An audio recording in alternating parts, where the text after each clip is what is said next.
Catherine Herridge, thank you for your reporting on that. A little bit of analysis You're welcome. now, a little bit of reaction. Congressman Chris Stewart, Republican out of Utah, sits on the House Intel Committee. And, sir, thank you for your time, and good morning to you. Are you surprised he's taken the fifth at all, sir?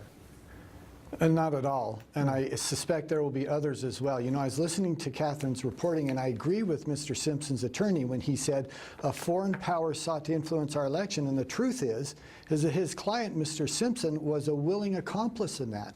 And we can't lose sight of the big picture here. Hillary Clinton and the DNC hired Fusion GPS, who then hired foreign agents, who then went and talked with Russian sources to create a dossier that I would challenge anyone tell me a single thing in that dossier that we now know is true.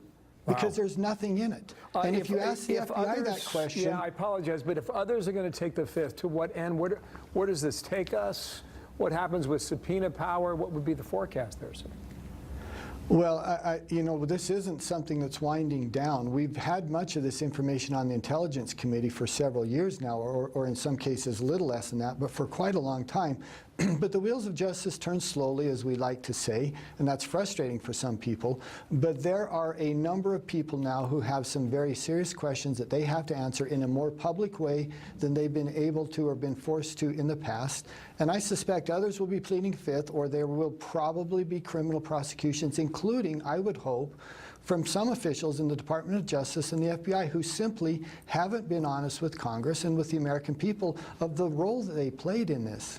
Just one follow on that. If you lose control of the House in 21 days, what happens to this matter in the new year?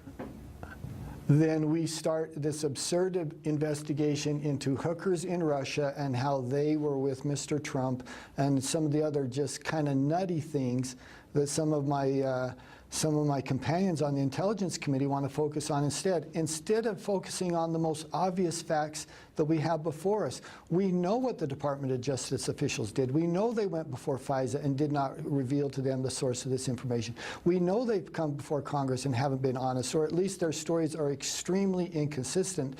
But some of them want to go back and focus on this thing that even Mr. Mueller has found no evidence of, and that is this, this absurd hypothesis that President Trump was working with the Russians, and there's virtually no evidence to support that. Last question. Jim Jordan said something 2 days ago that he has this theory that the more people talked about it, the more people knew about it, the more people would be apt to believe it, whether it were true or not.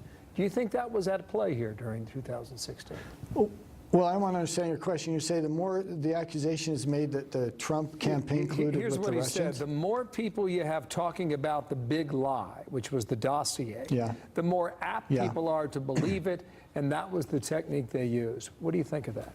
Well, yeah, I think that's exactly true, and it's referred to as if it was a valid piece of intelligence, that it was sourced from the U.S. government, as if it's credible. It's referred to all the time in that fashion, which is why I wanted to say at the beginning, tell me a single thing in the dossier that we know is true, because there's nothing in it. It was nothing but a political hit job, and yet it's referred to as FBI intelligence or DOJ intelligence, and it's certainly a great example of if you say something and you say it with enough credibility and say it again and again and again, it creates impression in people's minds that it's something that it just simply isn't. And when you report it immediately. Chris Stewart, thank you for your time, the Republican from Utah.